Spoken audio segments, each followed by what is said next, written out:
Hi, hello. Welcome to an episode of Isaiah's Newsstand. It's your host, Isaiah Edwards.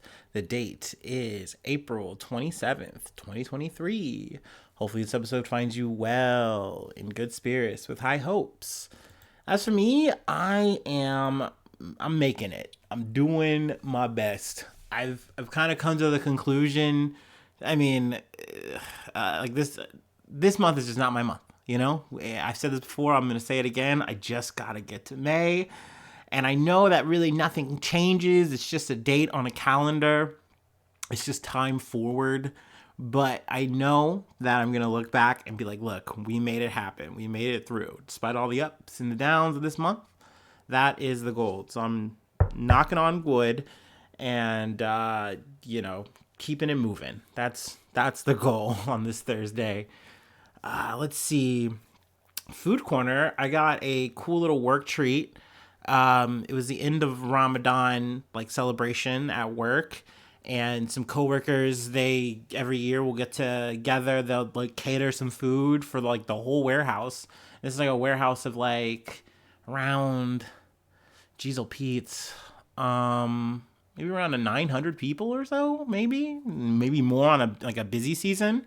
So I don't think it's one of those things where like everyone winds up eating, and they usually do it for like a very short window. It's not like the other like corporate catered events, but still they put up a big hall of food and they just give it out to like everyone who wants some food, and just to celebrate, because it's just a good vibe, and I like that. I always like to participate, and also I get like a little bit of food, yummy yummy.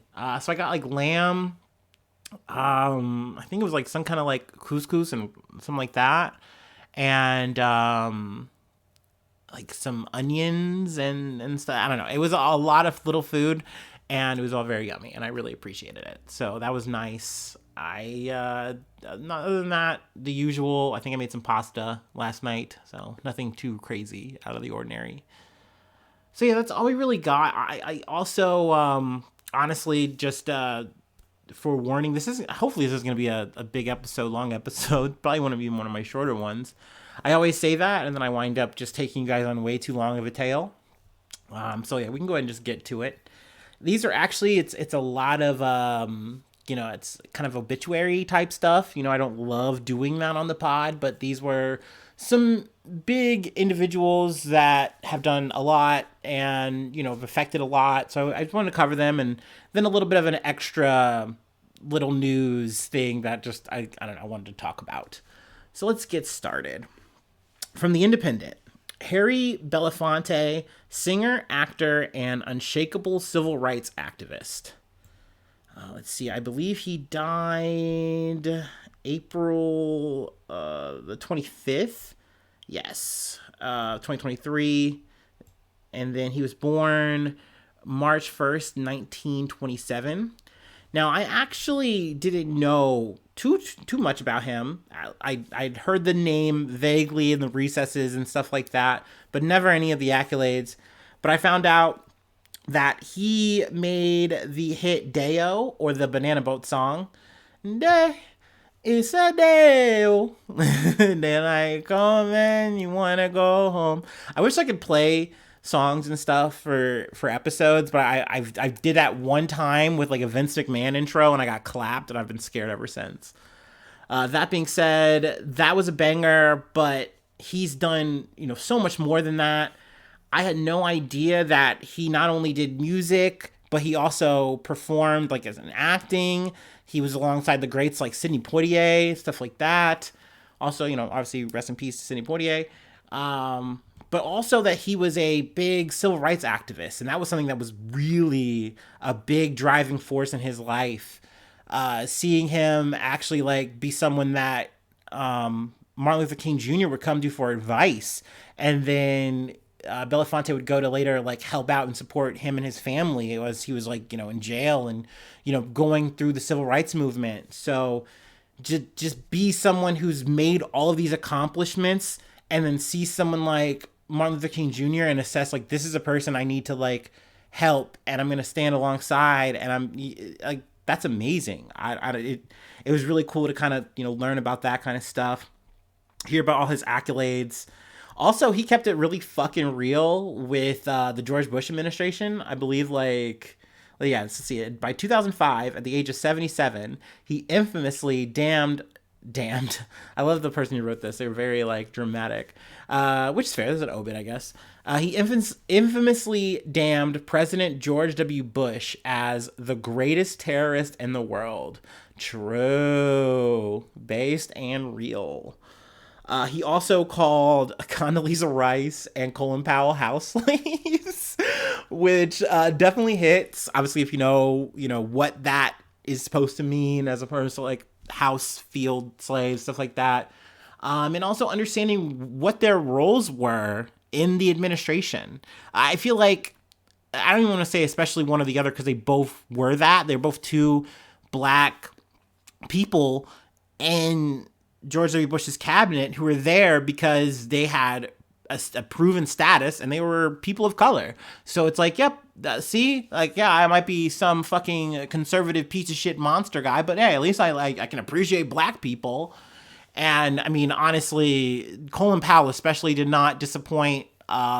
He did his role way too well. We've covered him on the podcast. And Condi, another, big individual once again in his campaign. So yeah, I mean, he was just keeping it real. I'd love to hear it. That's the kind of shit I wish I'd heard when I was younger, as a teenager, what is it, old adult, whatever the fuck. Yeah, teenager. Because I looked at those people like, yeah, these are people that look like me. This is the kind of representation I want to see. Obviously, I would later go on to do the same kind of thing with like an Obama, things like that. But you just kind of realize, like, sadly, and I don't know if you would have said this about Obama, whatever. But like, a lot of times these people just wind up being figureheads for the system to kind of use and say like, hey, we've made the progression, we're doing things, but clearly we aren't. And I think the sign of the times have clearly kind of shown that, like, despite that we have all these people in these high places, we still are just treated like we're nobody. I mean, we literally covered a story where, a person in Oklahoma, some lawmaker was like, yeah, black people have too much rights. And that's, once again, in the year 2023. So, we still have a long way to go, but I definitely wanted to give flowers and credit where it was due to Belafonte. So yeah, I just wanted to have him front and center for this if we're going to, cover people who have passed this week. A big one that also took place, this was, I found out obviously today, making the rounds on the internet, from the Associated Press. Jerry Springer, politician turned TV ringmaster, dies at 79. Let's see here. He was born February 13th, 1944, in Highgate Tube Station in London in the United Kingdom. I didn't know that. I totally figured this dude was like homegrown.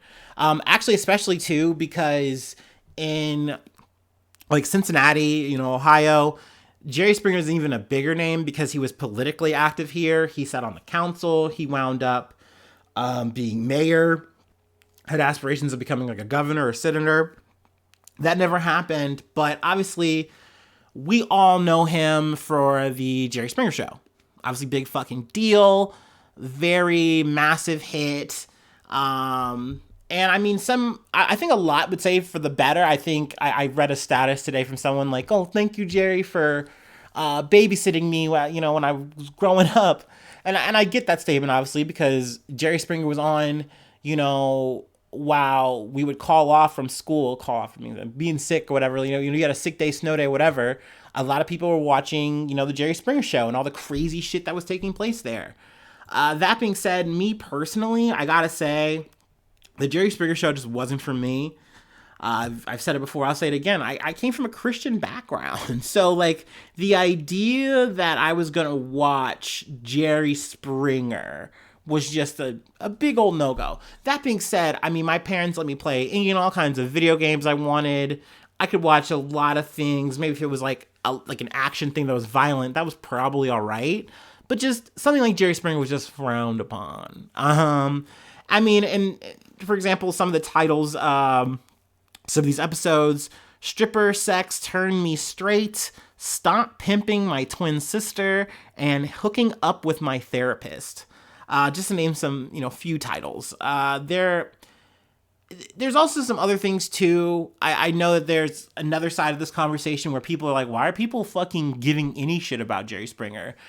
Just because a lot of the shtick of the Jerry Springer show was obviously it was a little bit exploitative. I don't know if you want to say a little bit or a lot.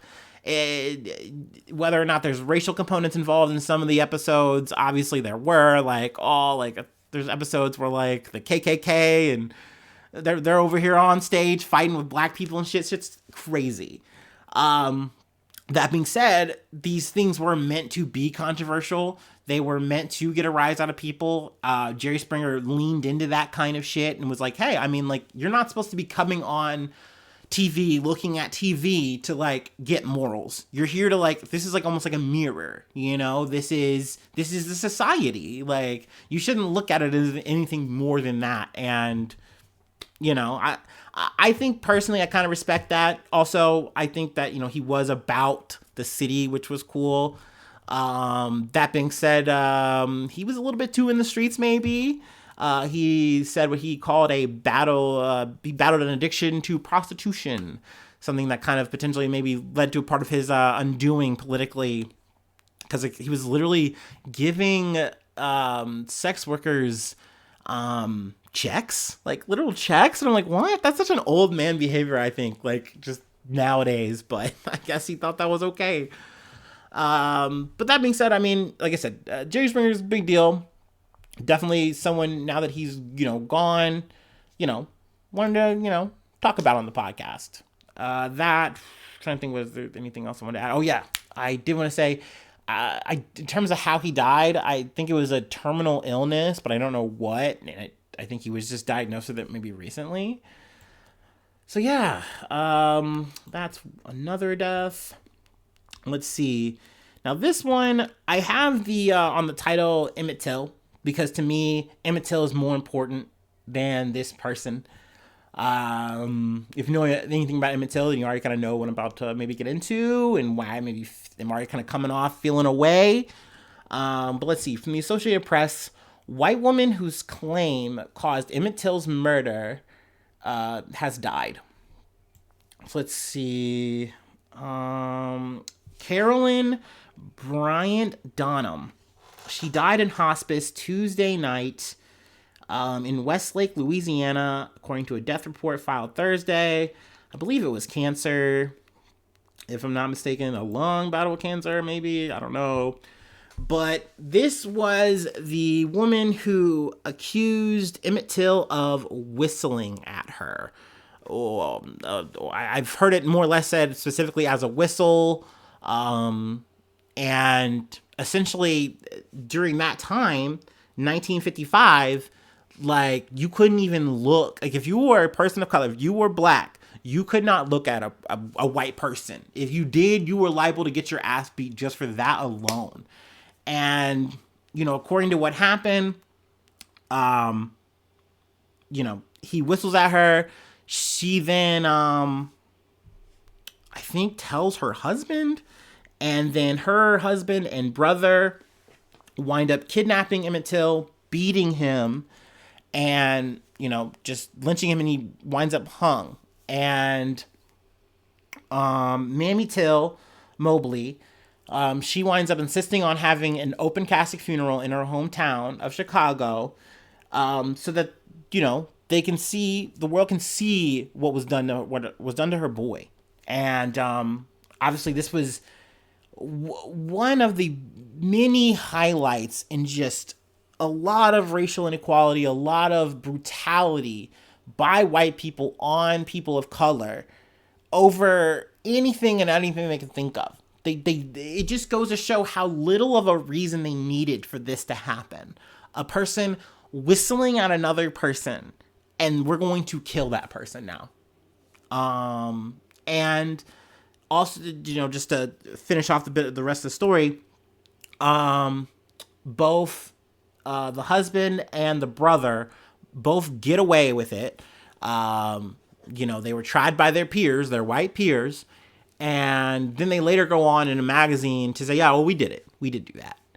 So obviously it was really fucked up with the death of Carolyn Bryan Donham. It sadly puts a period on this because, I mean, there's never going to be kind of any justice, you know? And it didn't look like there was really going to be. I think at one point there was a arrest warrant out for Donham, but it was never actually put in. Like, it just was set and lost. And I mean, we've covered the story also on the podcast that literally was last year that Biden signed like an anti-lynching fucking law. Like, it's crazy that these things just move so slowly and ineffectively, despite how obviously evil and fucked up it all is. So yeah, I mean, to me, it's kind of a shame that this person just got to live a normal ass life and, died in hospice, whatever, just kind of big chilling. So, I mean, like I said, I wanted to make this more about Emmett Till, and, that's all I really got on that. All right. So that's all I got with the death. And now we're going to talk about a little bit of a story that really piqued my interest. Let's see. Let me take my break and then we'll get into it.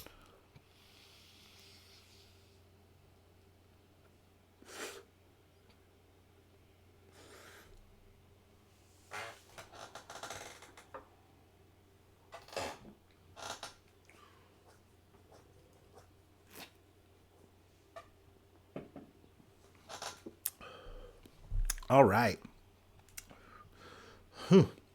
From Gizmodo. Magic Raid wasn't the first time Wizards of the Coast excuse me hired Pinkertons. Updated. Now, I gotta say, this story interests me, enthralls me, I might even say, for two reasons. One, I'm a big Magic the Gathering fan. I play it every single day. If I'm not podcasting, most likely I'm trying to play Magic the Gathering. Like, that is me. So I'm really, I don't want to say like in the community, but I obviously, like, a lot of my friends, at least like on Twitter especially, or the people I follow, it's a lot of Magic content. It's a lot of, players, people who are in the scene, whatever. So also, people I follow on YouTube, they're either playing Magic or talking about cards. So this is one of those things where when it initially happened, I was like, oh shit, this is big. This is big what's going down. So let me explain a little bit as we kind of chew in this article. But according to Dan Cannon, also a sweet name, a YouTuber known as Old School MTG, the Magic the Gathering publisher, Wizards of the Coast, sent Pinkerton agents to his home in order to retrieve a selection of unreleased cards from the latest Magic the Gathering set. Now, let me go through two things. Obviously, Pinkertons. Who are they? Honestly, I fucking forgot about the fucking Pinkertons because I thought they were a thing of yore. Like, the last time I remember Pinkertons reference was like Red Dead. Also, another time for me, it's referenced in BioShock, where they talk about all the fucked up shit that the Pinkertons were involved in, and I'm like, oh shit, man, damn. We want to get tangled up with those motherfuckers. And I thought they were kind of old news, but then when this shit started, hitting the fan, because like I said, this is an updated story, I was like, oh my gosh, like, so the Pinkertons are a thing, and someone... Oh my gosh, I'm just burping, and I know that's like a big taboo. Squeeze me. I didn't even know they were still active, and they're like, no, not only are they active, they do a lot of like investigations on like any kind of like product issues. They're there to enforce that. Essentially, they are at the behest of companies, as they always have been, because at the end of the day, Pinkertons are supposed to be helping out these big corporations make sure that they get theirs. They do some investigation shit, some I think private eye shit. They obviously have a whole history if you want to look that up or whatever. But like I said, they're still a thing, and that was crazy to me. Like, they're breaking up a local Chipotle union, like, what the fuck? Like, that was like, wow, okay, so this is news. But also the fact that what he was posting, the content that old school MTG was making. So essentially, I didn't follow this guy personally, and I wind up finding out though through like a Reddit link. And when I get to it, I'm watching it. It's literally him with this product. And unboxings are not uncommon. That's a very like on the level thing. People do that all the time. Obviously, not just in Magic, but also any other trading card game. People love to do unboxings. Either the older the better, or like the newest thing, the better. Whatever. Cool, great, awesome. But old school MTG, I don't know if I'm gonna switch between calling him that and canon. He is like, hey, I got my hands on this new Aftermath product. And he knows that this product is not supposed to be out. So he is aware that he is about to open product that has not been spoiled yet. And I feel like something that's important to note that sometimes these articles aren't really mentioning is that's a big no-no. Like, that's a big, like, you can't do that. Magic is notoriously clamped down on this. Now, granted, I didn't know that they were using Pinkertons in some of these situations to clamp down on this, but they do not play any games with this. And Cannon has said he's been playing Magic the Gathering since 1994. He's been playing for a fucking long time. Now, maybe he doesn't play competitively, so maybe he might have missed some big news stories that have taken place over time. But there have been players who have leaked information about even, like, some cards. Like, they talked about a card that they got to see and, like, spoiled or whatever. And they were literally not allowed to play Magic for a long amount of time. They were banned from the game. So, like I said, this is something that Magic the Gathering takes very seriously. They do not play around. And he has this Aftermath product. So he's like, yeah, I'm gonna open it for you guys. Like, I haven't seen any, and he says the thing, like, I haven't seen anyone else with this. And he proceeds to also say, too, that he got this from a friend that he buys from. I think he spent about $4,000 on all this product. Now, granted, he said he was supposed to be getting March of the Machine, and he got March of the Machine Aftermath. So he's opening this all up. He's like, oh my God. Which also, mind you, once again, if you are someone who knows about this, you know what you're doing is not okay. Like, I just cannot stress that enough that we, like, anyone who is going to watch this shit knew. And you could even see in the comments before he winds up taking down the videos, you can't do this, bro. Like, this is not okay, bro. But he's just going away, ripping them up, opening them up, and he's showing all these cards. The way this set works out, it's like not a big set. I think there's like 50 cards in it. I think normally I can't even remember how many is in a normal set. That's not really important. So there's 50 cards. He goes through it, but he winds up spoiling about 75% of this. Normally the way spoilers work is that people will get a preview card online or whatever, and they get to, like, show it off the day that they're allowed to show it off. And, like, it's supposed to drive attention to them, the individual content creator or person in Magic, and also then obviously be good for Wizards to leak their product, spoil their product, controlled. So what is happening here between not one, not two, but 3 videos is, like I said, he proceeds to spoil out about 75% of this whole set. As this apparently is happening, obviously everyone's reacting to it. Like, I saw the first one, and I was like, oh, wow, this is crazy. And then I proceeded to get more and more, like, Reddit links. And I was like, oh my gosh, he's opening more. He's opening more.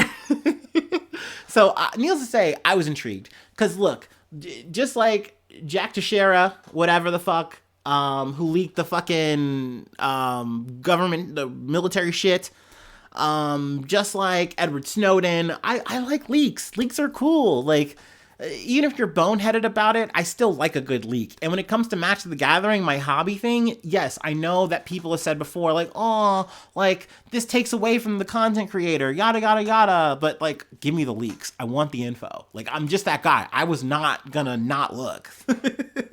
So, needless to say, this all unfolds, and literally, I think he says he does this, like, over, like, a 2-3 day period. By that weekend, he says that the Pinkertons are at his door. Not only that, they like his wife answers the door. They're very aggressive according to canon, and they like proceed to like kind of force their way in, more or less. And mind you, these aren't cops. They're not allowed to do that. They're not allowed to move like that, right? So they're saying, hey, like, we're here to get this product. We're looking for Dan Cannon, yada, yada, yada. Cannon then says he comes up. He's like, hey, whoa. He kind of diffuses the situation a bit because he says they're being aggressive. They calm down, though. They say why they're there. They state their purpose. He is then complying with them, and he says they take everything, all of this product. They take the cards. They take the wrappers, even. So they take it all. They also proceed to say that, hey, that Wizards has been trying to contact you, and you haven't responded. And I think that was more or less emails that he didn't respond to. I think he says that maybe he didn't see or something like that. And he said that they called, and he says it was an unlisted number, so that's why he didn't answer it. That's all possible. I believe that, maybe. So, needless to say, they get this product. They also say, though, I believe this is obviously from Wizards, that they will reimburse him this product. Now, in the initial video that I saw of him, after everything's said and done, and he, like, is saying, hey, like, they're going to give me at least the most that they can to recoup my losses here. Because I was supposed to get March into the Machine. He also insists that this was an accident. This wasn't intended. But needless to say, what do I think? I think that there are problems here on both sides. I think that people hear Pinkertons and they are very upset, and I get that. I totally fucking get that. I think I also had to really kind of remind myself about what the Pinkertons are about. The fact that they are still a thing, and that they kind of probably still move in aggressive ways, in ways that I feel like they probably shouldn't be allowed to. It's definitely like, okay, there's problems here. I don't like how Wizards handles this, how they do handle these things. It gives me at least a bit of a behind the curtain that they've done this before. And also that there are former Pinkertons that have worked in Magic the Gathering, like Wizards of the Coast staff, whatever, and still do, that they mentioned in this article. And I was like, shit. Let me read that, actually. Robert M. Klimek, who has been the director security risk management at Hasbro Inc. for 12 years, was previously the director of supply chain security practice at Pinkerton Consulting and Investigations. The current manager of global investigations is also a former Pinkerton agent. Anytime, though, that Wizards has made a statement about this, even in I feel like statements that have been archived, they don't say the word Pinkerton. They are very, very clever to not do that. They say investigators and like people and all these kind of things. Like, we employ all these kind of people to like get, resolve these issues. But that's a big thing to leave out. And like I said, that's obviously a big problem, big issue there. I get why people are upset. But also with this, Cannon guy, it just feels fishy to me. I'm not saying that the response is warranted. I definitely don't get. And like I said, Isaiah, didn't you say you were happy to see the leak? Yeah, I was. I love that. But anytime I've seen the leaks like this before, it's normally done with a lot more anonymity. And I feel like Cannon's issue here is not that he did this bad thing and he leaked. It's that he leaked for clout. And that's my take. I feel like Cannon leaked for his own personal thing. He even says it in his reaction video in a way where he goes, despite all this craziness, I literally doubled in my follows, like my subscriptions, my YouTube subscriptions from this. And that to me was something I expected him to fucking say, because he was just trying to be like Johnny come lately about all this shit. And I'm like, yeah, dude, I'm not subscribing to you because I've never heard of you until this video. That is a big anomaly. No one does this. And there's a reason they don't do this, because they don't want Pinkertons knocking at their door. Now, that being said, fuck Pinkertons. They're gross. Ew. Yucky. It sucks that Hasbro is willing to do all that shit. But that's all I really have to say. That's all I really got. I know I said this is going to be a short episode, and I disappointed you guys because this looks like it's a 30-minute one. So sorry about it. But if you'd like to support my antics, my hijinks, my weird takes, I do have a Patreon, patreon.com for Isaiah News. You get bonus episodes. I try to do at least one a week. Also, you get a hot link to the Discord, but that is free. You can just hit me up in the wild, whatever. I will give that to you. Let's see. You also get newsy status. So once at the top of every month, I do a little roll call, say your name. I also will plug a project thing you're doing. I can't double your subscriptions, that's for sure, but I can sure as hell try. Let's see. Free ways, though, to hit me up. IsaiahNews1@gmail.com. And then also I'm on Facebook. And then I'm also on Twitter. So yeah, that's me. That's the podcast. Oh, and Instagram too. Pictures of the pod. You can find pictures of me on the other thing, whatever. So yeah, I'm here to talk about news, whatever. So yeah, that's all I got. Hopefully I see you soon for some more good news. I love you. Bye-bye. Mwah.